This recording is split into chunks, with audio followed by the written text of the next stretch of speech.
Assalamualaikum warahmatullahi wabarakatuh. Selamat pagi semuanya. Apa kabar?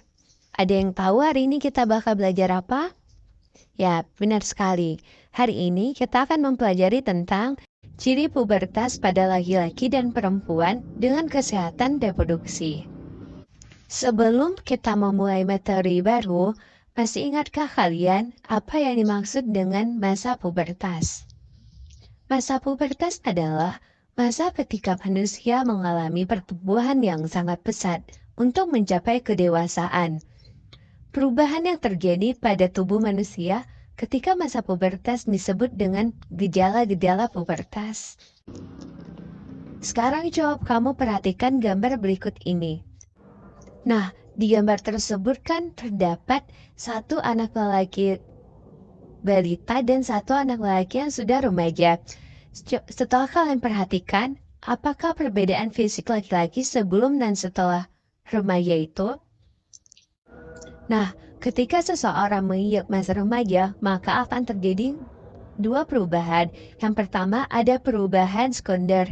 Ciri-ciri perubahan sekunder yang dialami oleh laki-laki pada masa pubertas adalah yang pertama, tumbuh rambut halus di ketiak dan sekitar organ reproduksi. Yang kedua, suara membesar atau menjadi lebih berat. Yang ketiga, jakun tumbuh dan membesar. Yang keempat, tumbuh kumis dan jenggot. Pada masa anak-anak menuju masa pubertas, akan terjadi perubahan sekunder, yaitu perubahan fisik yang tampak pada tubuh. Nah, kalau perubahan primer pada laki-laki adalah ia mengalami mimpi basah. Pada laki-laki, dia akan mengeluarkan sperma.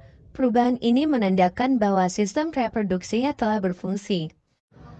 Nah, sekarang kita akan melihat perubahan yang terjadi pada perempuan. Berikut adalah ciri-ciri perubahan primer pada perempuan. Perubahan primer pada perempuan ditandai dengan dihasilkannya hormon reproduksi, yaitu hormon estrogen dan progesteron. Hormon tersebut membuat organ reproduksi perempuan menjadi matang, sehingga organ ovarium akan menghasilkan sel telur. Pada masa pubertas, perempuan akan mengalami menstruasi atau biasa disebut dengan haid setiap 28 hari sekali. Adapun perubahan sekunder pada perempuan antara lain, yang pertama, suara menjadi lebih nyaring. Yang kedua, munculnya jerawat. Yang ketiga, reproduksi keringat meningkat. Yang keempat, bertambah berat dan tinggi badan. Yang kelima, tumbuhnya rambut halus di ketiak dan di sekitar organ kelamin. Yang keenam, dada membesar. Yang ketujuh, pinggul melebar. Yang kedelapan, kulit menjadi lebih halus. Nah, perlu kalian ketahui, perubahan primer maupun sekunder yang terjadi ketika masa pubertas kemungkinan akan mempengaruhi aktivitasmu sehari-hari. Kemungkinan kalian akan merasa tidak nyaman dengan perubahan yang terjadi. Akan tetapi, semua itu hal yang wajar. Baik, setelah kita mempelajari ciri-ciri masa pubertas, kita sekarang akan mempelajari tentang cara menyikapi masa pubertas. Yang pertama, menjaga kebersihan tubuh. Dalam masa pubertas, produksi keringat meningkat.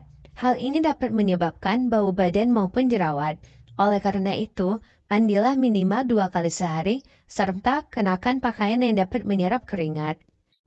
Yang kedua, menjaga kesehatan tubuh dengan konsumsi makanan bergizi dan olahraga. Makanan diperlukan untuk menunjang pertumbuhan maupun perkembangan. Pilihlah makanan yang bergizi, cukup dan seimbang dan diolah dengan sehat. Selain itu, perlu konsumsi kecukupan air putih serta berolahraga secara rutin untuk menjaga kesehatan tubuh. Isilah waktu luang dengan kegiatan yang positif. Yang ketiga, rajin beribadah sesuai agama. Dengan beribadah, maka kita mendekati diri kepada Tuhan Yang Maha Esa. Jalankan setiap kewajiban dan jauhi setiap larangannya, sehingga perilaku kita akan terarah sesuai dengan ajaran agama. Yang keempat, hati-hati bergaul dengan lawan jenis. Pada masa pubertas, organ reproduksi kita sudah matang. Oleh karena itu, kalian perlu berhati-hati ketika bergaul dengan lawan jenis. Bergaulah secara wajar, hindari berduaan antara laki-laki dan perempuan. Dan yang terakhir, memilih bacaan dan tontonan sesuai umur. Saat ini, kemudahan dalam mengakses informasi, baik bacaan maupun tontonan. Akan tetapi, pilihlah bacaan dan tontonan yang baik. Menambah wawasan yang sesuai umur, hindari bacaan dan tontonan orang dewasa. Nah, itulah tadi penjelasan tentang cara menyikapi masa pubertas. Sekarang kita akan memasuki materi tentang cara menjaga kebersihan dan kesehatan organ reproduksi. Yang pertama, biasakanlah menggunakan pakaian dalam berbahan katun agar mudah menyerap keringat. Gantilah pakaian dalam setiap mandi atau ketika sudah merasa lembab. Yang kedua, bilaslah organ reproduksi sampai bersih setelah selesai buang air kecil maupun besar menggunakan air bersih. Setelah dibasuh, dikeringkan dengan handuk atau tisu. Dan yang terakhir, bagi remaja perempuan yang sedang menstruasi, pilihlah pembalut yang lembut dan gantilah pembalut minimal 4 kali dalam sehari atau ketika merasa lembab. Nah, untuk materi IPA tema 7 telah selesai kita pelajari. Semoga kalian semua bisa memahaminya dengan baik dan bisa bermanfaat bagi kita semua. Terima kasih telah menyimak video ini. Tetap semangat dan sampai jumpa. Wassalamualaikum warahmatullahi wabarakatuh.